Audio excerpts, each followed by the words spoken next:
So I'd like to welcome all of you back as we dive into our first panel of the day.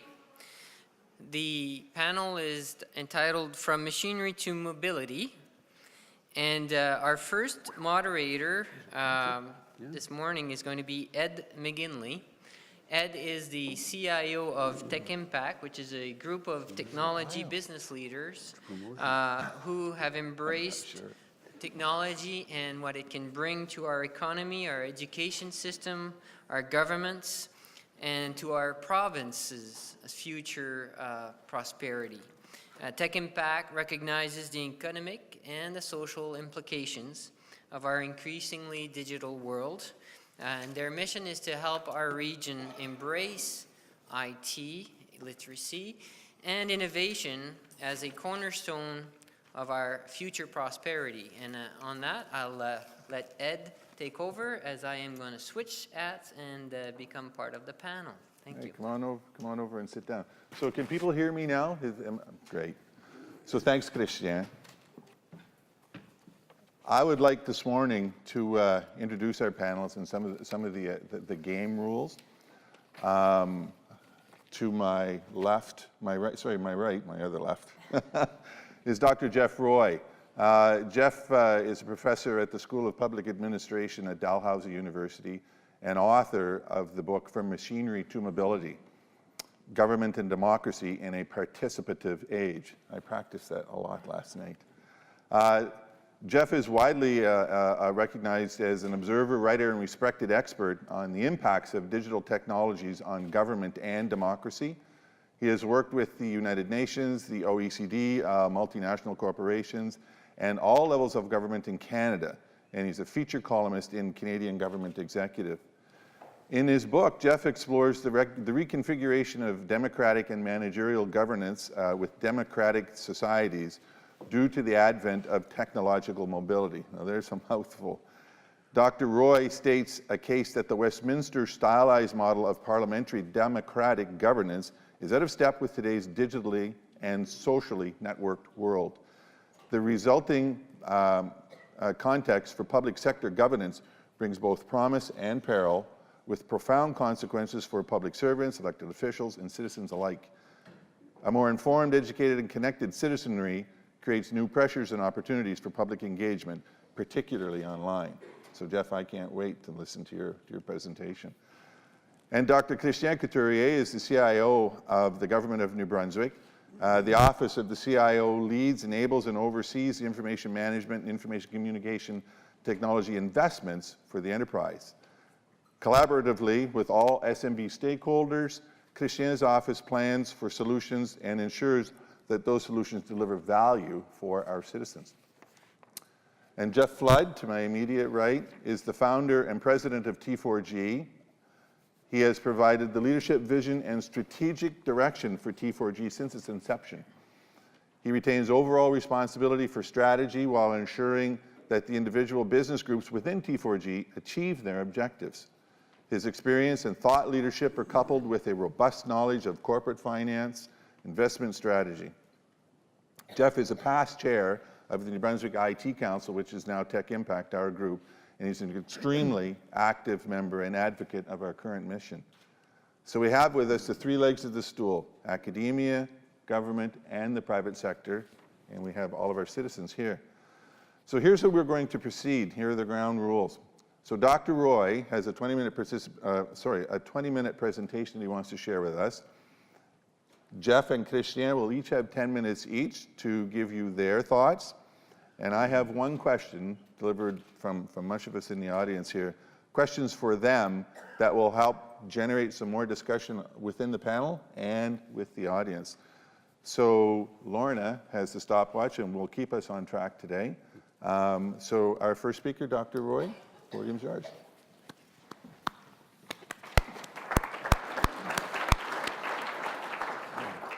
You shouldn't applaud, you haven't heard me yet.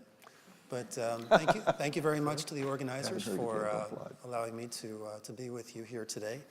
It's interesting, for as long as I've been a student of public administration, New Brunswick has always been on the leading edge of public sector reform and innovation, and so it's always a pleasure to to travel to this province and hear some of the very interesting things that are ongoing. So I'm very delighted to be with you today. One of the challenges, of course, of being an academic is that it generally takes about 20 minutes to say hello and get going, and then I'll get my first warning. So I apologize if I'm going to be a little bit brief going through some of these slides, but I just wanted to touch on a number of themes that I think are relevant to this broad challenge of machinery versus mobility. And then at the end of the presentation, I'll highlight a couple of resources where you can go to, including one freely available report. I'm not trying to plug my book here either, for additional materials. This presentation really stems from a report that I did in 2014 for the public sector, for the so-called joint councils, and I'll touch on them a little bit toward the end of my presentation. So it is freely available. And although Ed spoke very kindly about my book and some of the broad themes about democratic reform, I'm going to speak less to democratic institutions and more to sort of government structures and different aspects of government operations. And hopefully that'll be a little more relevant to you folks as a public sector audience, and that will then in turn hopefully facilitate some discussion. So without further ado, this is the game plan for the next few minutes. I'm going to talk about mobility impacting the public sector in these 4 different areas: service delivery, identity management, which is very closely related to service delivery as well, participation, both inside and outside of the public sector, but particularly touch on a few key issues and themes about participation within government, which I think is a key theme here today when you're talking about things such as innovation labs and collaboration and that sort of thing. And also digital inclusion and the importance of thinking about the social complexity and social segmentation of our different societies in which we live. Finally, I'll just touch on, in conclusion, some of the federalist challenges that we have in this country, to not lose sight of the fact that governments need to be thinking about these issues across jurisdictions as well, and then mention some resources that you might wish to consult to follow up further.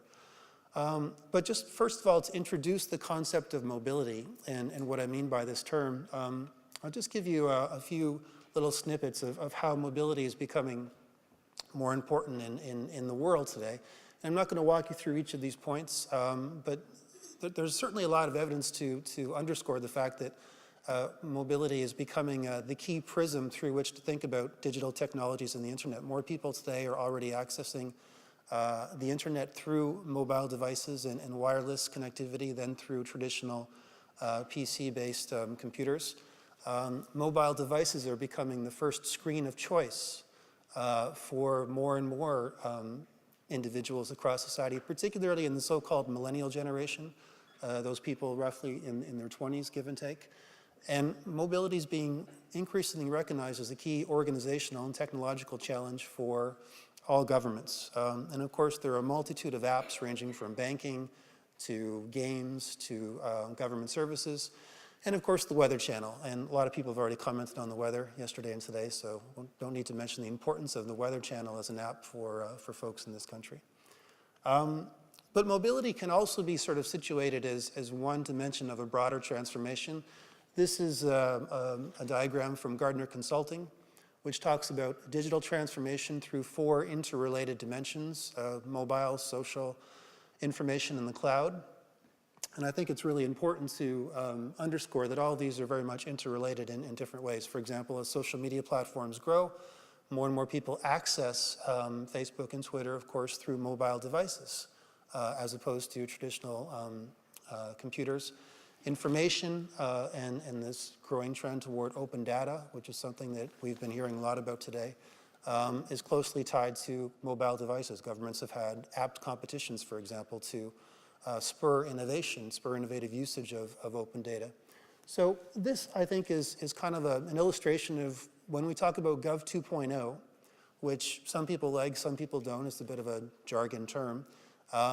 This is kind of what I'm talking about in my book. I'm sort of talking about mobility, both in the context of mobile devices that more and more of us have and use on a regular basis, but also thinking about mobility in a broader context. There's a quote from a British journalist that says, when you think about mobility, think mindset and not handset. And so in my book, mobility is sort of a proxy for Gov 2.0 and very much interrelated to these different discussions here.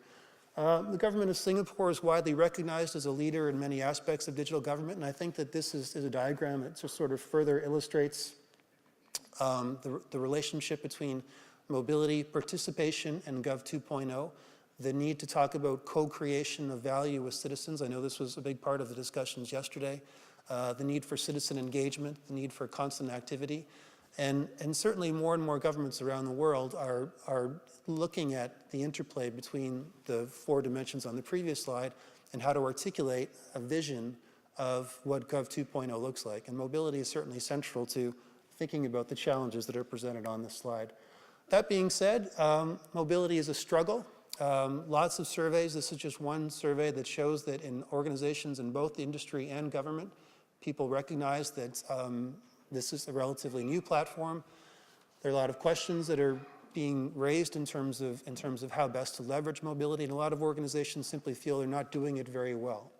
And as I'll touch on through some of the evidence that I present in the next few minutes, certainly there are some important public sector challenges that we see in terms of embracing a mindset of mobility, better utilizing mobile channels, mobile devices, and creating the sort of public sector value that we saw in the previous slide in the Singaporean diagram. So with respect to service, as I mentioned a moment ago, the mobile internet is becoming more prevalent. Mobile devices are, of course, increasingly ubiquitous.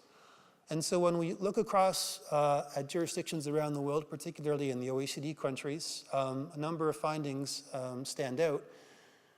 Mobile is becoming more important, but it's still one channel in a broad mix of channels that governments use to deliver services, which of course is no surprise. And so really we sort of have to think about mobile as how it fits into the broader multi-channel platform of service delivery, as opposed to replacing all the previous slides. And one of the biggest opportunities for cost savings that exists stems from having more mobile-friendly government websites, which can be done through something called responsive design, where government websites, adapt to the user, irrespective of whether they're using a mobile device or a PC platform. The lion's share of information inquiries that exist today, that happens today with governments, still exist outside of electronic platforms, whether it's PC or mobile-based. The City of Toronto is a very good example of that, where they produce their quarterly reports on the number of service inquiries they get. And what their reports demonstrate, and they're readily available online, is that call channel is still, the telephone center, the call channel still represents the channel of choice for a significant portion of the population. So if you can shift a lot of that self-service stuff, basic inquiries, and to some extent some transactions as governments are starting to experiment with, you can potentially lessen the need for traditional call centers, traditional physical service centers, and create opportunities for cost savings going forward. The other key opportunity is in better reaching segments of the population that have thus far largely ignored government online. And certainly in the UK, if I just skip ahead to this next slide, in the UK there's an attempt to embrace what is called digital by default, where all new services that are being introduced in the UK need to be introduced in a mobile-friendly platform, and where they're trying to make electronic channels, both PC and mobile, the channel of choice for existing services as well. But they recognize that people that have so far been reluctant or unable to make use of government online are increasingly embracing mobile devices. And so there's an opportunity here to try and bridge the digital divide, to try and create a more inclusive society, which is a theme that I'll come back to a little bit later on. And so the UK has embraced, on the one hand, a strategy called digital by default to try and achieve these objectives, but also a strategy called assisted digital to try to create specific incentives and support programs to facilitate those segments of the population that risk being left behind by an increasingly online world. And again, one of the opportunities of mobility is that mobile devices are reaching into those segments in ways that are more pronounced than in previous eras, certainly since the advent of e-government some 15, 20 years ago. That being said, there's still a lot of complexity as you shift from traditional channels to electronic and mobile channels. And even the UK government recognizes that their much vaunted cost-saving figures that they like to promote don't really include the transitional costs of shifting to new channels, of redesigning certain services and certain processes. And so it's a complex governance transformation that needs to take place. With respect to identity management, which is in some respects the flip side, the undercurrent of service delivery, what we see in jurisdictions around the world that are leading the effort to move to electronic service delivery is a growing emphasis on mobile identity. We were talking earlier during the break about Estonia, where many people from New Brunswick have been to visit. And in Estonia, there's a growing integrated platform where you can use your mobile device as your identity to authenticate for both public services and private services. As some of you know, it's even now the credential that you can use to vote in elections in Estonia. And Estonia is a little bit unique, but more and more governments, especially in Europe, are sort of following that path and embracing forms of mobile identity to the extent that we haven't seen before. And this is something that Canada, certainly has to look at and embrace going forward. Otherwise, there risks being a greater degree of separation and fragmentation between private sector delivery and public sector delivery. As some of you might have seen in the past week or so, Apple Pay has become available for the first time in Canada.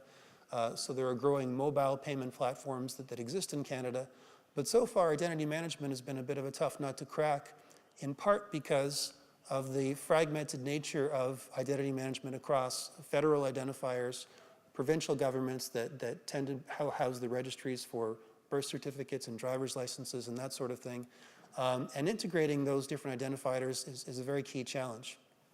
One key innovation we have seen in Canada has been the introduction of a BC Citizens Card, which allows citizens to integrate previously separate driver's license and health cards into one. So today, that's looking like a pretty timid step relative to what we see in different parts of the world, where mobile is driving a much more integrated focus on identity management. Just to recap some of the points that I kind of alluded to in referring to the Canadian landscape, the introduction of Apple Pay, other mobile payment type platforms like Square. Mobile banking in this country is growing more rapidly in its first few years than internet banking did some 20 years ago. And there's a growing recognition that this is a very key, important issue, and one that needs to be recognized across all government levels going forward. Just mention in passing that the C.D. Howe Institute published a paper this year looking at paperless payments and how Canada is falling behind in terms of its reliance on paper-based checks and paper-based payment systems relative to many other countries. In Denmark, for example, the government simply does not print a check for anybody. A citizen or a business no longer exists. And I was saying to my students last week, despite the fact I've done work with a lot of different governments in Canada over the years, I've yet to receive an electronic payment from government. I always get checks in the mail, which of course I'm happy to receive. But nonetheless, the C.D. Howe report paints an important picture of the need to think holistically for the country as a whole going forward. And this is very much tied to some of the introductions of mobile payment systems that we're seeing in many countries these days. Participation. Mobility is certainly on the vanguard of a more participative society. There's a report that was produced a couple of years ago called Taking Ontario Mobile, which looks at a lot of these issues from the point of view of society. But central to this discussion is also the need for a more participative workplace within government.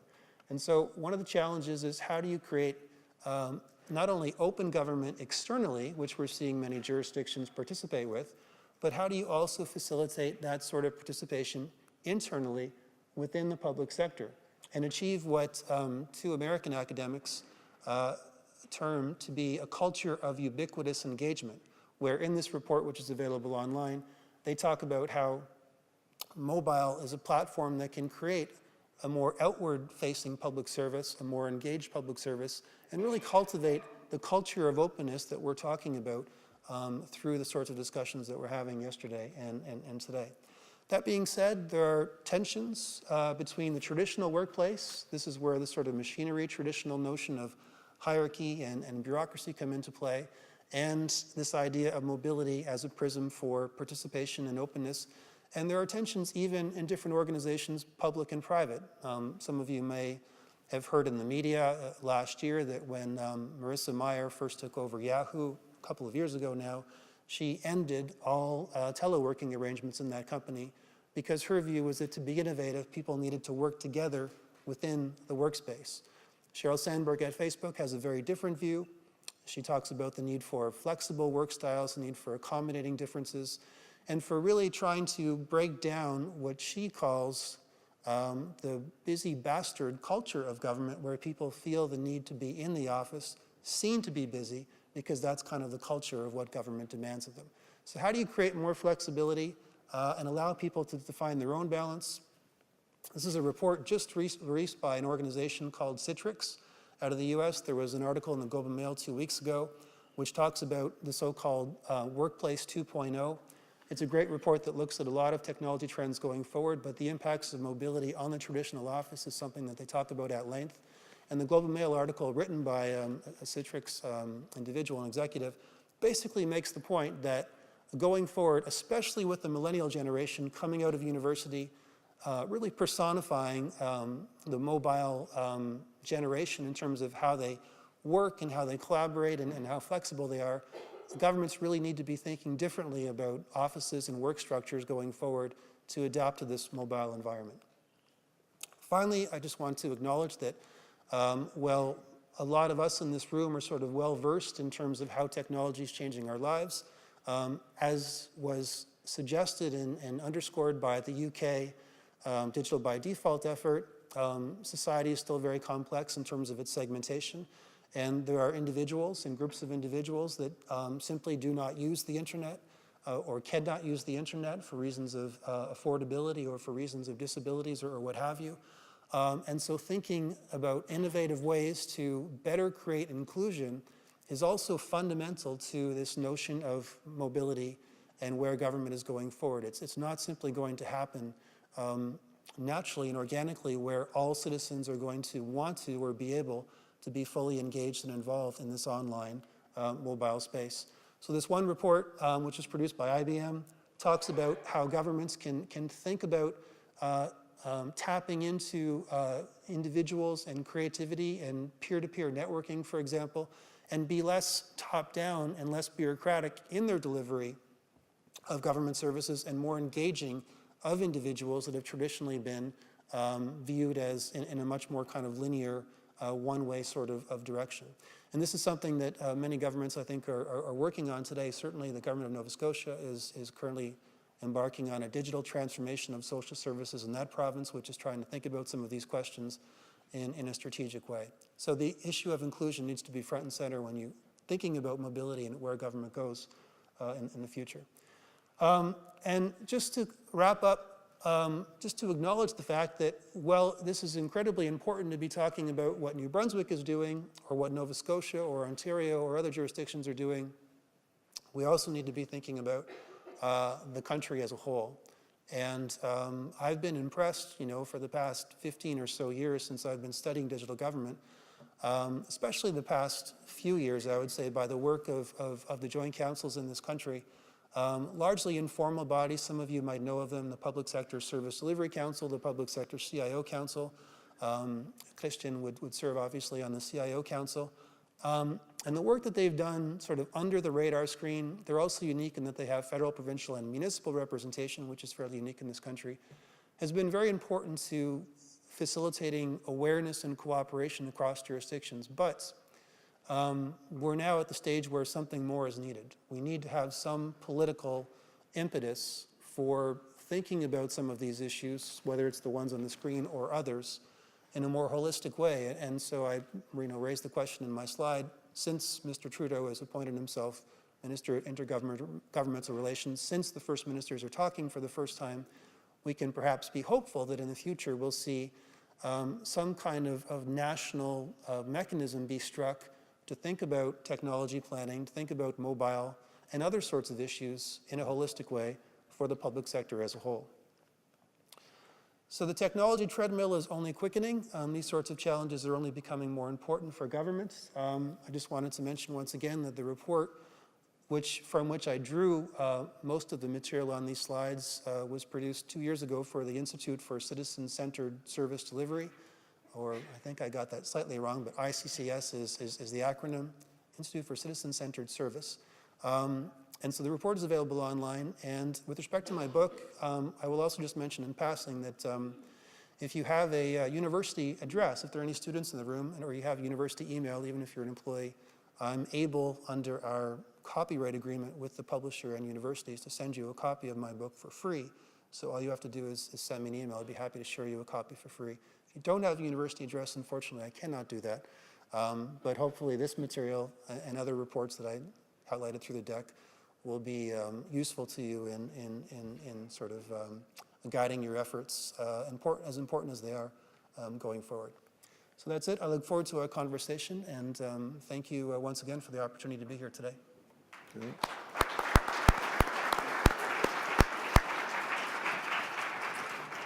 Thanks, Jeff. I was going to make a comment, but then, you twist your tongue 7 times. I'm on the board of the ICCS, and I'm thinking, isn't it odd, as the Institute for Citizen-Centered Services, that we don't open up the document? Right? Isn't that a paradox? Yeah. Well, let me talk about a few paradoxes here. And I'm going to try not to get too excited, because I do get excited about this. I'll give you 2 messages. 10 minutes, 2 messages. Dr. Roy talked about the nexus, mobile, social, cloud, and how they are affecting us.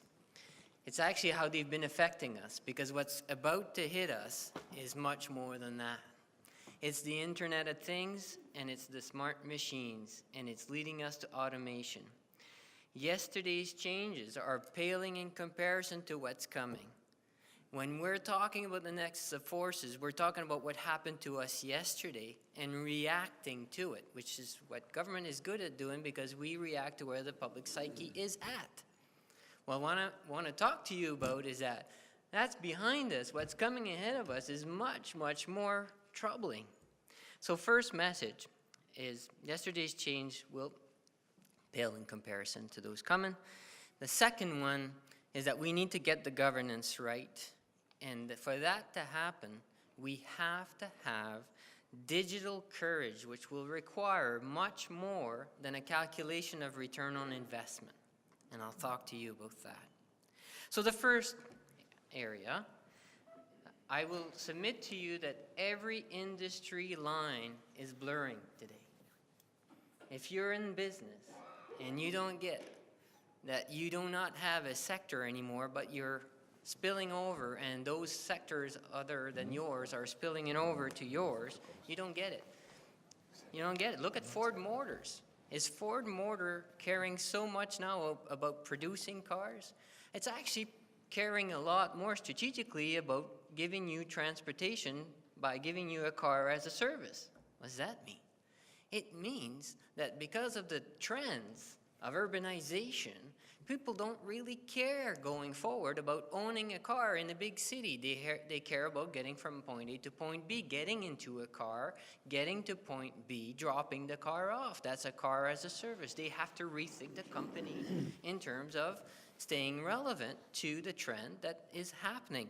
Now, don't we already know that for Air Canada? How many of us don't know that Air Canada is much more like an IT company than an airline company? It's a logistics, smart software, not as opposed to Ford, maybe smart machines.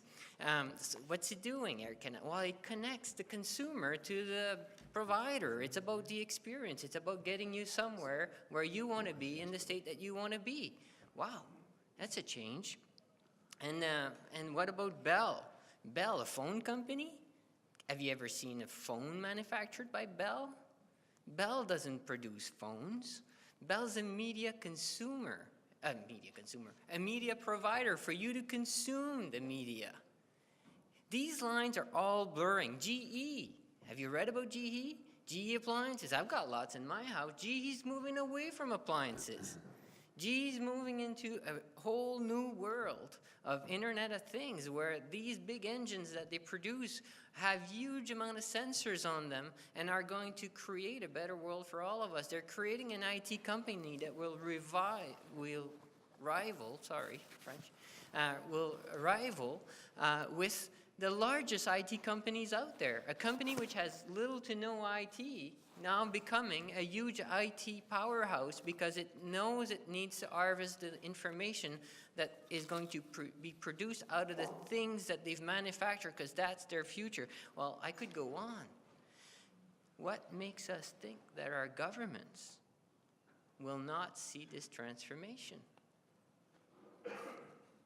You think that the lines are going to stay right into the box for the governments? And it isn't for all these companies to stay relevant? I think not. I'll give you an example. I'm actually going to talk about cybersecurity and more specifically dive into the example Dr. Ola gave about identity. Do you have a Gmail account? Do you have a friend that's got a Gmail account, a spouse, a partner? Have you ever talked about your health on it? Guess what? Somebody's got health information on you. You have a grocery store account in the store? You use it online? You have an airline account with Air Canada or any other? Do you have an account with Bell, Rogers, or TELUS? Do you have an account for insurance? Have you ever made a claim? Do you have an account for your mortgage with a bank? Well, guess what? Somebody knows what you like to eat, you don't like to eat, can deduct maybe your health information from it. Your spouse or friend or colleague has sent you information, or you have sent information about your health. You've got it out there. People know more about you than you think you do about yourself. And interestingly enough, a fiduciary duty, a duty that's fiduciary, whatever, please. I'm going to spit it out. You can read it. A very important duty of governments has been what? Issuing identities. Don't you all have a driver's license that you use to get in and out of situations with cops or bars, or maybe the same night? You need to have identity for all these situations, don't you? You use your Medicare card, don't you? Who issues that? It's the government. So in the physical world, they manage your identity to protect your personal information, but you guess what? You're living online. You have been living online. You have been sharing all these types of information already. Who's protecting that? Whoa. If I have a duty to do this in the physical world, do I have an equal duty to do it with and for you in the virtual world? Well, wait a second. Don't buy that? That's fine. Oh, and by the way, I produced a little paper over the weekend. It's going to be on the website, so I won't get a chance to say everything that I put in the paper, but you'll get a chance to read it if you're interested in what I'm saying. Now, if the government doesn't do it for you for what happens to you online, everywhere you live online, what about the 800 or so basic services that the government delivers to you directly about your health care, about your anything that you do in life? Well, guess what? That needs to be protected too.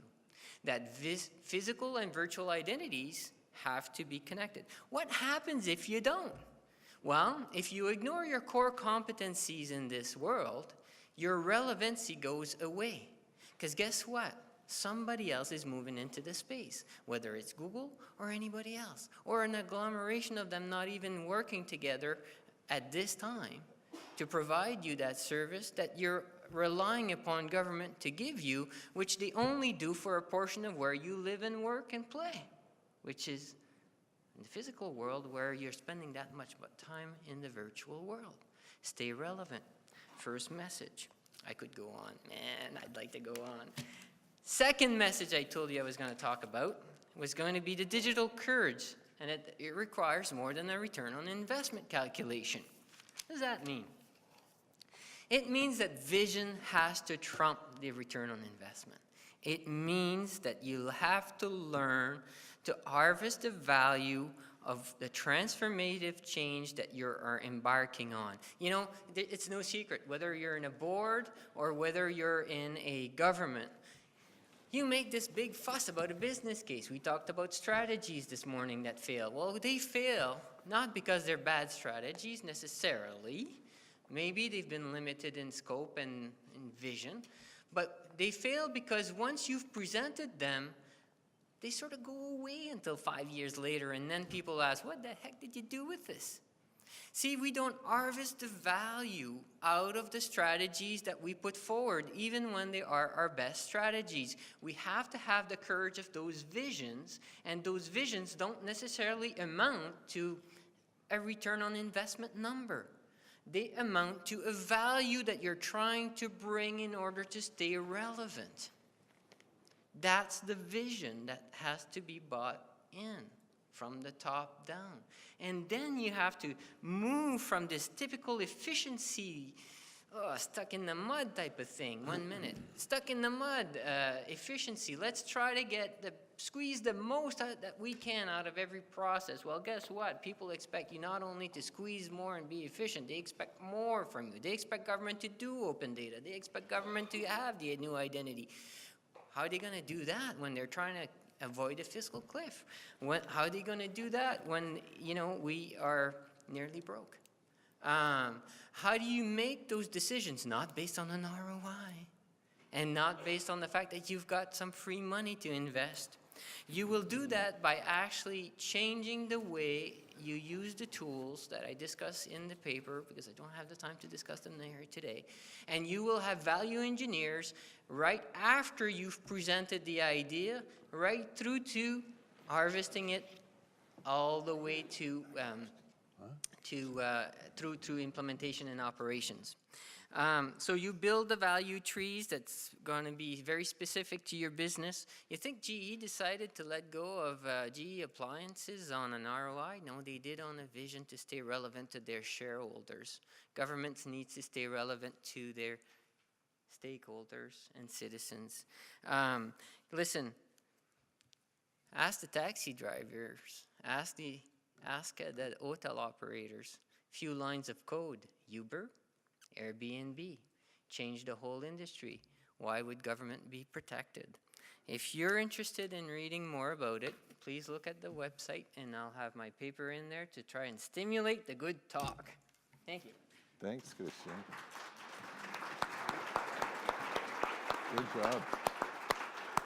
So Christian broke with tradition. We had agreed that the three of us would sit, but his message was so powerful, he said that he wanted to stand up. Now, Jeff's is no less powerful, but he's going to sit to give his, and then we're going to sit and we'll have our questions. So, Jeff?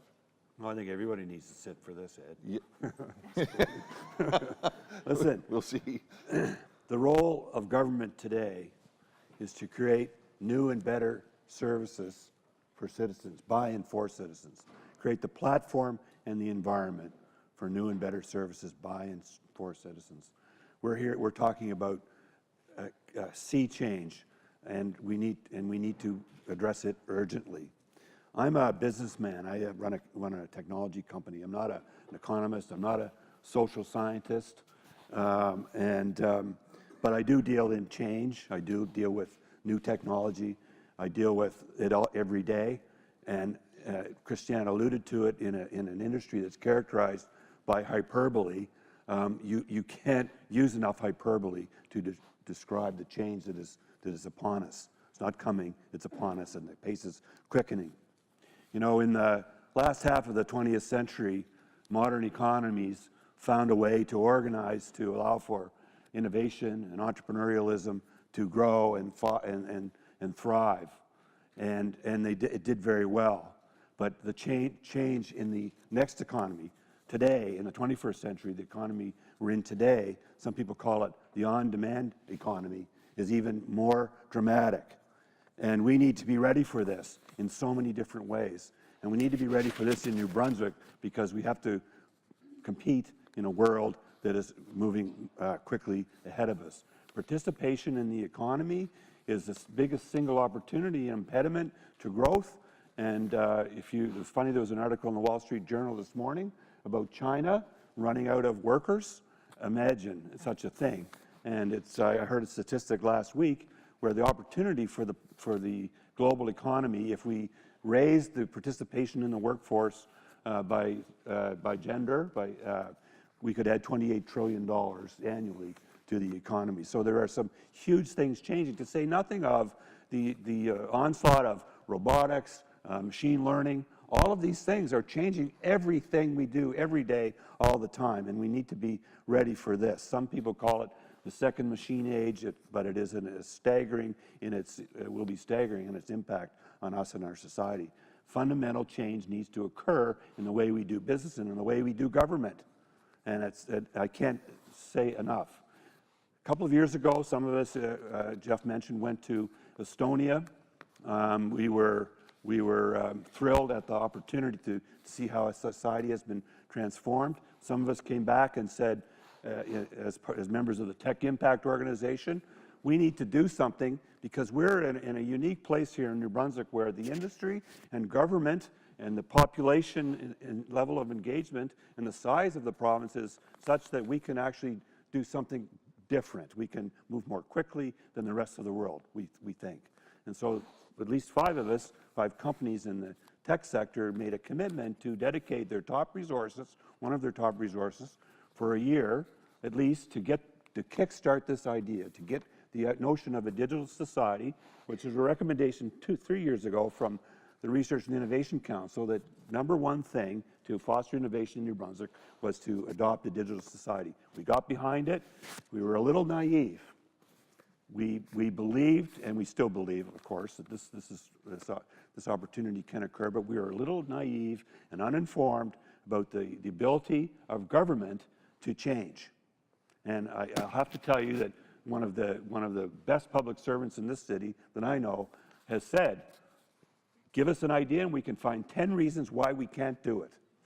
Now, everybody doesn't share that opinion, I know this, and certainly the people in this room don't. But something has to change because this attitude is not going to bring us forward.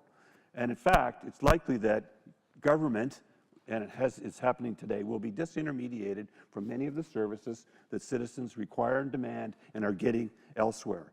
I love the Philadelphia example, the one where the Philadelphia Transit Authority decided that they needed a way to build an app so citizens would know when the bus was coming. Well, they went out and put it to tender, and of course it came back with $1 million price tag, and they couldn't afford it, and they didn't do it. So some guy in 2 days did it, put the app on the street, and they've continued to enhance it. It costs almost nothing. And today, it's funny, I noticed it's being used in Montreal and Edmonton and Saskatoon. They created an export product like that over the heads of the transport authority. So we have a problem here, another problem that's related to this. We have a problem that we have a single, all-powerful purchaser. The procurement is a problem because in procurement, there's no room for innovation. There's no room for new ideas. We need to break the procurement cycle so that we have a platform where we can introduce new ideas from all parts of the economy. And the purpose of the Smart Lab that's now been created and this initiative that we're jointly doing, so don't get me wrong, is so that private sector organizations can come to the province, come into the lab, invent new solutions, commercialize them, and move on, and do it again, and do it again. And this is critical. We need to move more quickly. Christian also alluded to our need for a platform, and we need a single platform. We need a platform that is going to accommodate the growth and development of all of these services, and so that we, as I'll speak from the private sector, we have an opportunity to write and build to a standard.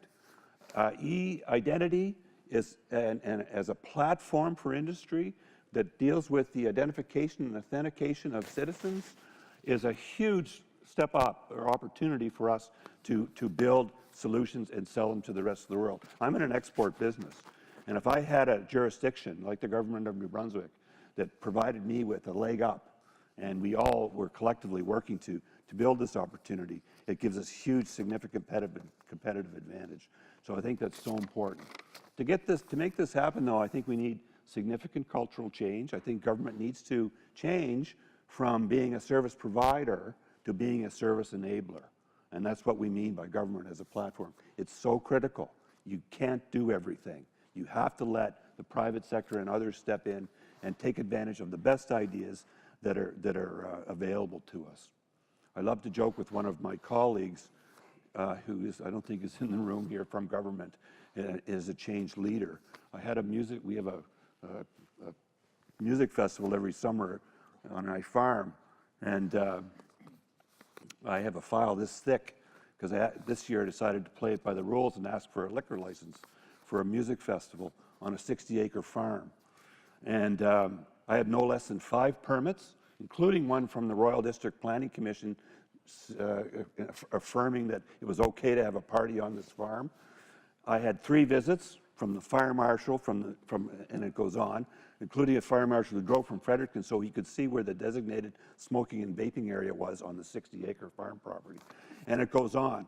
And so, but what happened there really was when you call, the person on the phone in charge of this says, these are the 10 things you need to do. Thank you very much. No instruction, no help.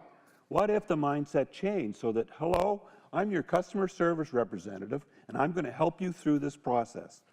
And let's go.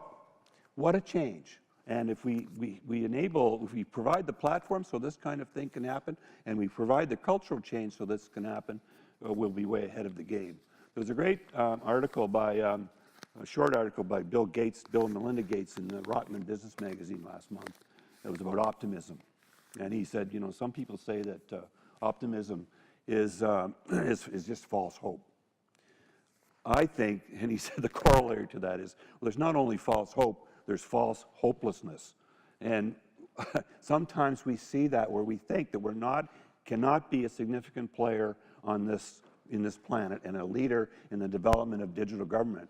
I think we can, and that's basically the challenge I would issue. We've got great people who have the understanding and the ability to make this happen, and that's what I think we need to do. So you can say I have an opinion, but I'm very optimistic that we're going to accomplish this. Thank you. Well done.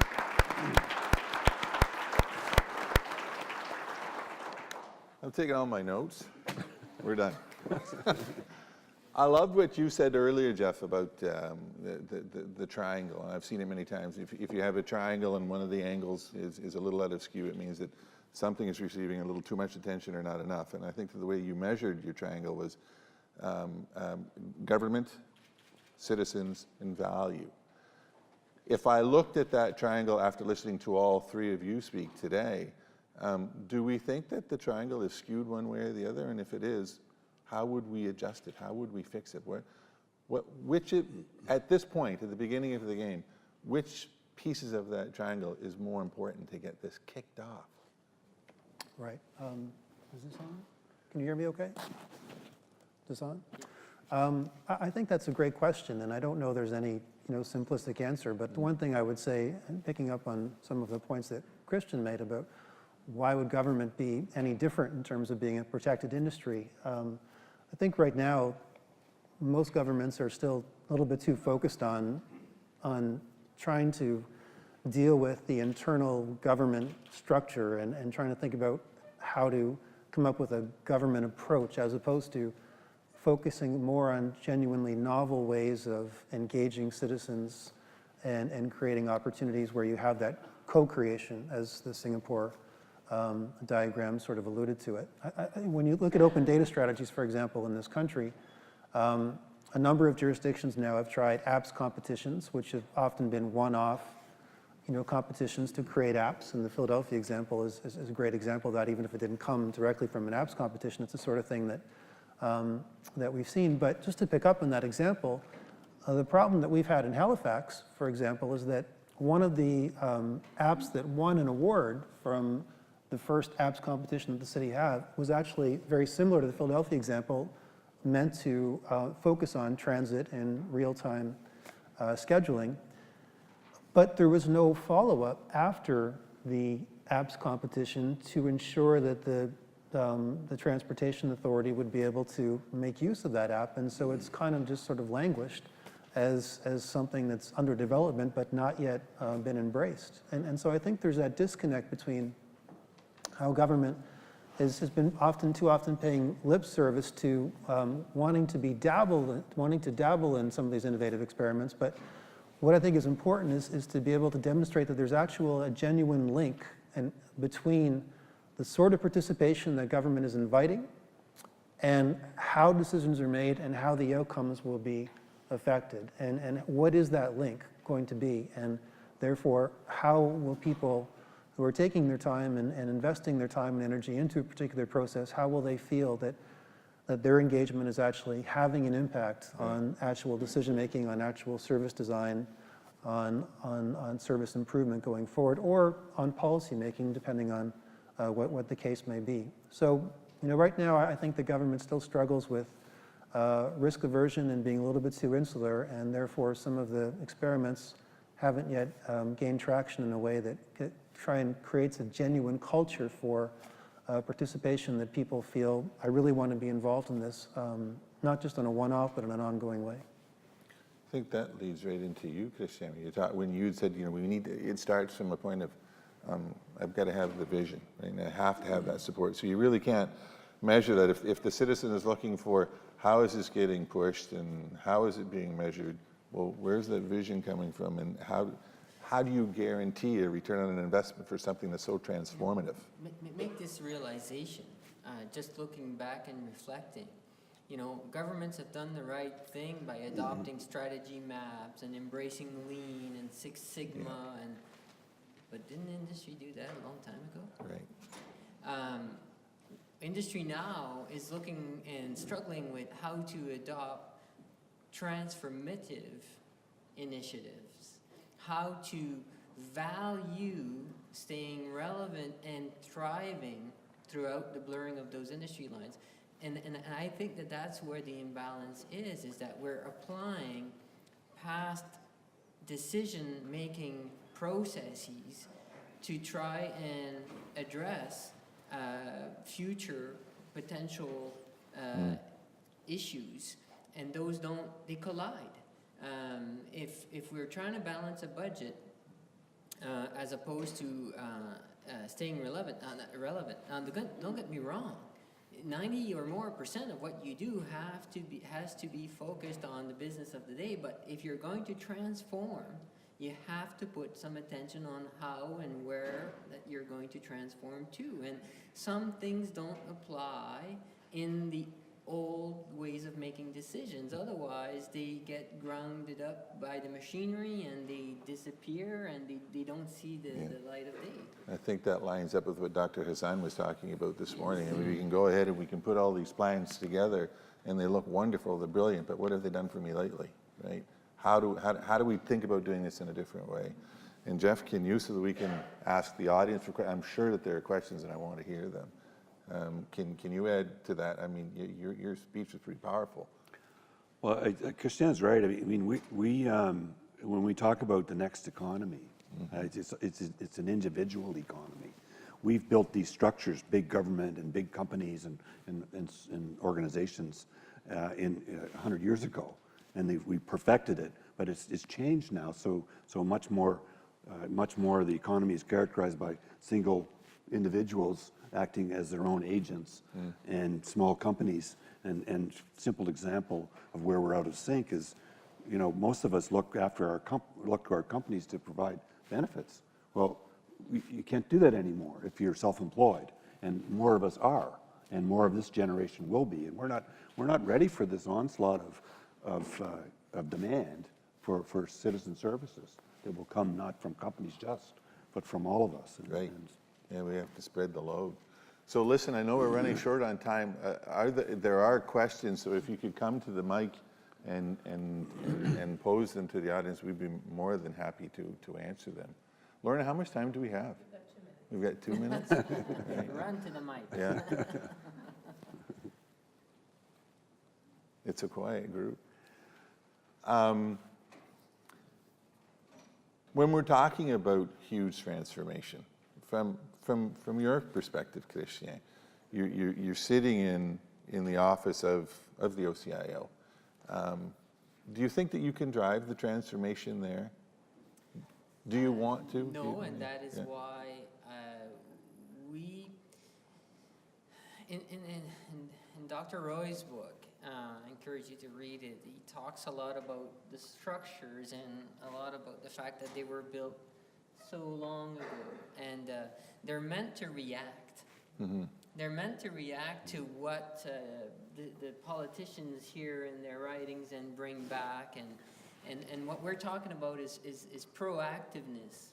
And the system isn't made to be made a hero for being proactive. It's made to be recognized for being reactive, and as opposed to proactive. And so, interestingly enough, this partnership between the government and Tech Impact is one way to get outside-in influence to the government for it to respond with the legitimacy of the Westminster system and how it's built back to the population, in this case, through industry. So I think we have to learn to talk to ourselves. We need to engage with the stakeholders in this case, and get them to appreciate, go live the problem, understand the context, feed it back to government, and ask government to change in response to the context. Now that's not an easy thing to do. No. And this is where we have to commend the partnership that we're putting together, and Kathy's going to talk about the NB+, which is one of the babies out of the partnership. You know, we're giving birth to new hope here. It sounds like the Terminator machines and everything, but I do believe that we have to become much more smarter about how we engage ourselves. We are government and we are citizens. You are industry, but you are citizens and you are government. And this is where it reaches back to Mintzberg, and it's plural. It's complex and it's messy. And guess what? It's going to get messier before it's cleaner. So let's have some little wins along the way. Yes. Jeff?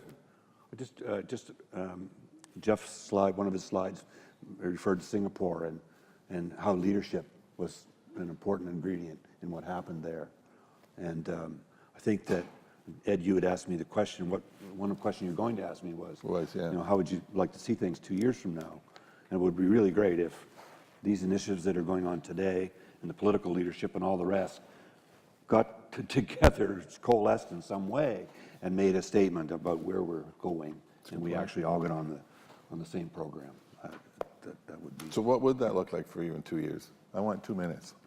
No, I say we have some very definite ideas about where we need to arrive. Yeah. Getting everyone on the same program is the only way we're going to get there. And it's hard, but we're trying, right? We're going to get there. So listen, everybody, panelists, Jeff, thanks very much for coming from Halifax and braving the weather yesterday. Christian, thanks for your candor and honesty here. And Jeff, thanks for having all of us sit down to listen. I really appreciated this. Well, thank you you, very Ed, much. for the panel. Now I'm switching hats again. I'm going to become your what am I, chair? Co-chair today. And so I thought this was very interesting. Of course, I participated in it. And that's my thought about it. Lorna said, well, add your thought. Well, I think this was the best one. So thank you very much, guys.